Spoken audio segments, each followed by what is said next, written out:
My name's Adrian Mercer, and before I begin, let me tell you something straight.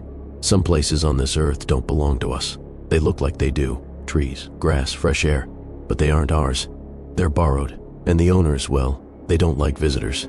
Dow Hill Forest, deep in the hills of Kurseong, India, is one of those places. I first heard the stories from a man in a roadside tea shop, a gaunt old fellow with eyes so clouded you could barely see the pupils. He didn't speak much until he realized where I was headed. The second I mentioned Dow Hill, his hand froze halfway to his mouth with a steaming cup of chai. He set it down slowly, eyes locked on me like he was measuring whether or not I'd survive what I was walking into. They don't like people after dark, he rasped. Not the living, anyway. I thought it was just another one of those local ghost stories. Every small town has them. The haunted house, the cursed lake, the bridge where someone died and now you see their spirit at midnight. I even smiled, thinking he was trying to scare a tourist for fun. But the way the whole tea shop fell silent told me it wasn't just a joke. The other men, sitting in the shadows with their steaming cups, avoided my eyes. One muttered a prayer under his breath. That should have been my first warning. But of course, I ignored it. The forest itself didn't look like anything special when I got there. In the daylight, Dow Hill was just trees and mist, and the occasional call of some unseen bird echoing across the hills. There's even a school nearby, Victoria Boys High School, and the kids play in the yard like nothing's wrong. But the locals, they don't go near the forest once the sun dips low. They whisper about the Headless Boy who roams the road. They talk about voices drifting between the trees when there's no wind. They say sometimes if you listen too closely, the forest listens back. It wasn't until my second day that I decided to see for myself the road into Dow Hill curls like a black snake through the trees. I started my walk just before dusk, the sun bleeding gold through the treetops. At first there was nothing unusual, just the crunch of my boots on the gravel and the distant buzz of cicadas waking up for the night. But as I went deeper, the light faded fast, the air grew colder, and the silence, God, the silence was wrong. You know how forests usually sound at night? Crickets, frogs, the wind pushing through the branches? This wasn't like that. It was dead, like the whole forest was holding its breath. That's when I saw the first set of footprints, bare feet, small, like a child's. They were fresh, pressed deep into the soft mud at the edge of the road. But there were no houses nearby, no villages for miles. And these prints, they just stopped halfway across the path, like whoever made them vanished into thin air. I told myself it was nothing. My brain reaching for explanations, kids playing earlier in the day maybe, the rain washing the rest away. Sure, yeah, that made sense. But then I heard it. From somewhere deeper in the trees came the sound of laughter, soft, high-pitched, a child's laugh. It drifted through the mist, sharp enough to slice the quiet in half. And then it was gone. I stood frozen in the middle of that road, the last rays of sun slipping behind the hills, and realized something that made my stomach turn cold. The laughter hadn't come from ahead of me, it had come from above. Somewhere up in the trees. I should have left right then, but I didn't, because I hadn't yet seen him, the Headless Boy. And curiosity, well, it can kill you just as easily as fear. The road curved again, deeper into the forest, and the last of the daylight bled out of the sky. I didn't even notice at first how dark it had gotten because of the mist rolling in, thick and heavy like smoke after a fire. My flashlight beam cut through it in weak slices, barely lighting the path ahead. Every tree I passed looked the same, tall, thin, trunks reaching up into blackness, branches twisting overhead like skeletal hands. And then I saw him. At first it was just movement, a shape at the edge of my light, small, still. I froze, the hair on the back of my neck crawling up like it was trying to leave my body. The figure stood right in the middle of the road, maybe 30 feet ahead. It was the size of a boy, thin arms hanging at its sides, legs pale as bone in the flashlight's glow. But it wasn't moving, not even breathing. I lifted the light slowly, letting the beam creep higher. Chest, shoulders, neck, and then my brain tried to make sense of what my eyes were seeing, because there was nothing above the neck, no face, no head, just empty air. I couldn't move, couldn't breathe. The figure twitched once, like a puppet yanked by invisible strings, then another twitch, jerky and unnatural, until its arms bent backward at odd angles, its legs twisted slightly inward, like it was learning how to use them. That's when it started walking toward me. I stumbled backward, my beam shaking across the trees as I aimed it right at the thing. It didn't slow down. Its steps were strange, too. Slow at first, then too fast, then stopping altogether before it jerked forward again, covering the ground between us in sick, uneven bursts. I wanted to scream, but my throat locked up. My body was just frozen, like every instinct inside me was short-circuiting at once. And then, It stopped, 10 feet away. The thing turned like it was looking at me even though it had no eyes. The air was so cold I could see my breath now. Then it lifted its arm, slowly, stiffly, and pointed one bony finger into the forest. I didn't want to look. I didn't want to know what it was pointing at, but I turned my head anyway. And that's when I saw the shapes in the trees, dozens of them, hanging, bodies.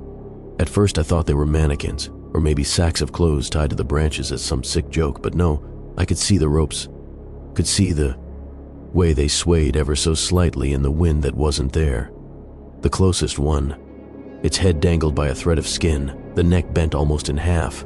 I stumbled back, shaking my head, whispering, "No, no, no," like saying it enough times would change what I was seeing. When I looked again at the road, the boy was gone, but the laughter had returned. All around me this time. It was in the trees, behind me, ahead of me, close to my ear, far in the distance, a dozen children laughing in voices that cracked like old wood. I turned in circles with the flashlight, panic boiling up in my chest, certain I'd feel a hand on my shoulder any second. But nothing touched me. Not yet. That was when I realized something far, far worse. The bodies hanging in the trees, they were facing me now, every single one of them. I bolted, no plan, no direction. Just ran down the road as fast as my legs would carry me, the beam of my flashlight bouncing wildly across the trees. The laughter followed. It followed, not behind me, not ahead of me. It was everywhere, like the forest itself was alive and mocking me, like the trees were laughing, the ground was laughing, the air was laughing. My boots hammered the road, gravel crunching underfoot, lungs on fire, but the road just kept going. It should have taken 5 minutes, maybe less, to reach the edge of the forest. I knew because I'd walked it earlier in the day, but no matter how far I ran, the same stretch of road unspooled ahead of me. The same trees, the same bends, the same footprints in the mud, the same hanging bodies swaying gently in the corner of my vision. I ran until my legs turned to water, until my chest burned with every breath. And then I saw something that made me stop cold. The boy. He was back, standing in the road just like before, 10 feet ahead, pointing. But this time, he wasn't pointing at the forest, he was pointing at me. My light shook in my hands. I wanted to scream, to tell it to stay the hell away from me, to ask it what it wanted. But my mouth was as useless as my legs. The boy tilted his headless form slightly, like it was listening to something, and then I realized the laughter had stopped. Silence dropped over the forest like a weighted blanket, thick, heavy, absolute. I couldn't even hear my own breathing anymore. And then something new drifted through the trees. Whispers, dozens of them, too low to make out words, but close enough that I could feel the vibration crawling in my bones. It was coming from both sides of the road now, moving closer, circling in. I aimed the flashlight toward the nearest tree and froze because there were faces in the bark, pale, hollow faces pushing out from the wood like they were trying to break free, mouths opening and closing, eyes rolling in empty sockets, whispering. I spun back toward the road. The boy was gone. Something moved behind me, leaves crunching softly. I turned the flashlight. Nothing. Turned again, and then I saw a man standing just beyond the edge of the road. At least I think it was a man. He was half hidden by the fog, shoulders hunched, limbs too long, head cocked at a broken angle. His mouth was open wider than it should have been, lips stretched thin like wet paper, and he was smiling. God help me, he was smiling so wide it split his cheeks. I backed away slowly, heart pounding like it was going to burst, and that's when I realized something else. The hanging bodies? They weren't swaying anymore. They were climbing down. They were moving. The ones that had been hanging there like grotesque decorations only moments before were now climbing down the ropes, joints bending in angles that made my stomach lurch. One slid down upside down, arms dangling, head or what was left of it, swinging like a pendulum until its feet hit the dirt with a wet thud. Another just dropped, the rope tearing through what little flesh held it.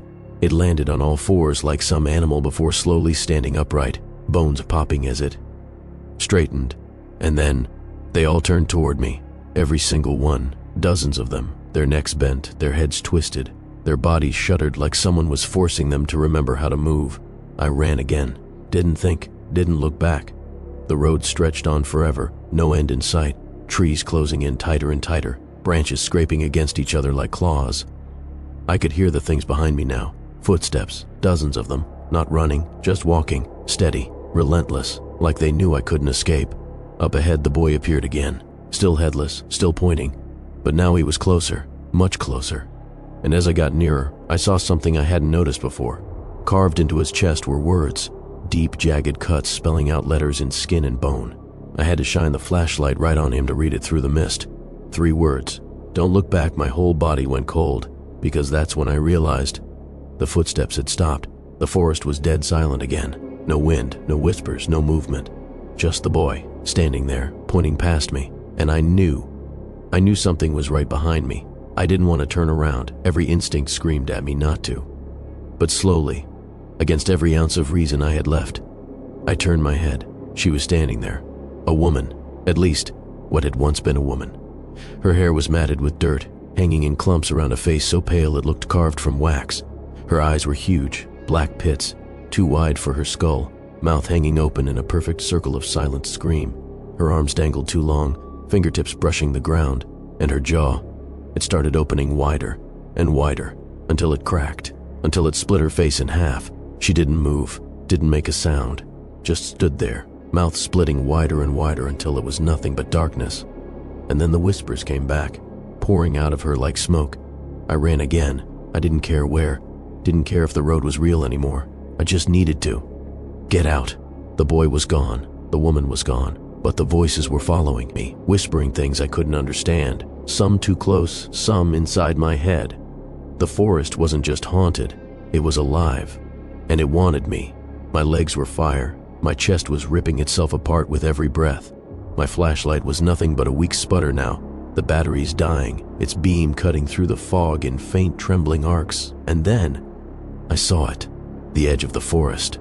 The trees thinned out ahead, the blackness breaking just enough to show a faint strip of moonlit road beyond. I nearly collapsed with relief. If I could just reach that road, just get out of Dow Hill, I could find the nearest village, call someone, anyone. But then I heard it, footsteps, behind me, close, so close. I didn't turn around. I remembered the words carved into the boy's chest, "Don't look back," so I didn't. I ran harder. Branches whipped across my face, tearing skin, drawing blood, but I didn't care. The edge was right there. A few more steps and I'd be out. And that's when the laughter returned. Not soft this time, not distant, but all around me. Hundreds of voices, shrill and sharp, exploding through the trees like breaking glass. They were celebrating, because I'd finally made it to the end. The road opened wide, and I stumbled into the clearing, chest heaving, lungs clawing for air. I turned. The forest behind me was empty. No boy, no woman, no bodies in the trees, nothing. Just the mist curling slowly between the trunks, silent again, dead again, like nothing had ever happened.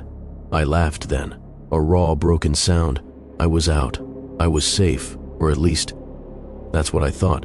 Because then I noticed something, the road in front of me. It looked familiar, too familiar. My stomach dropped. The same curve, the same trees, the same faint footprints pressed into the mud. No, it couldn't be.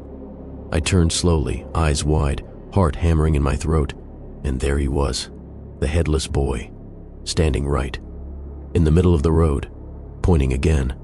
Only this time, he was pointing at the ground in front of my feet. I looked down and saw my own footprints, leading in a perfect circle. I hadn't left the forest at all. I'd never even been close.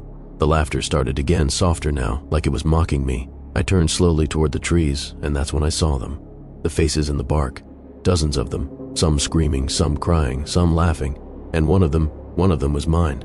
The last thing I remember, before the darkness swallowed me, was the boy lowering his arm, and all the bodies in the trees, opening their eyes. That's the story of Dow Hill Forest, at least, the part I can tell, because if you go there after dark, you might see me too, standing in the road, pointing at you,